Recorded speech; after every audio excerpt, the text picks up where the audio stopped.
అందరికీ నమస్కారం.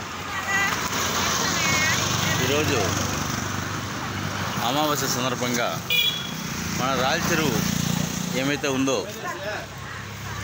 ఆ శక్తిపీఠము రాయల చెరువుకి డౌన్లో ఉన్నటువంటి ఈ యొక్క శివాలయము చాలా ప్రాచీనమైనటువంటి శివాలయం ఇది.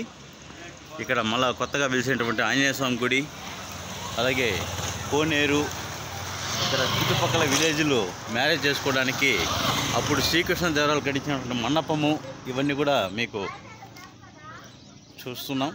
ఇది దేవస్థానం అండర్టేకింగ్లో ఉండి చాలా బ్రహ్మాండంగా డెవలప్ చేశారు. ఈ చుట్టుపక్కల ఫంక్షన్స్ కానీ ఏవి కానీ ఇక్కడ ఉత్సవాలు చేస్తుంటారు. ఇది మనం చూడబోయే రోడ్డు 150 బైపాస్ పచ్చికాపులం రోడ్. ఇది మనకి ఇక్కడ పైన కనబడే కొండ కూడా చాలా అద్భుతమైనటువంటి ఆంజనేయ స్వామి కొండ. ఇక్కడ కామాక్షి అమ్మవారి టెంపుల్ కనబడుతూ ఉంది రోడ్డు పక్కనే. అలాగే కొత్తగా నిర్మించినటువంటి ఈ యొక్క శివపార్వతుల యొక్క మండపము, అక్కడే ఈ యొక్క నందీశ్వరుడి ముందరే మీరు చూడొచ్చు. చాలా పెద్దది, ఒక 10 అడుగుల శివాలయం అనేది నిర్మించడం జరిగింది. ఇక్కడ బ్రహ్మసూత్ర శివలింగం, ఇక్కడ బ్రహ్మసూత్రం కూడా శివలింగం కూడా వెలిసింది. ఇది కూడా నూతనంగా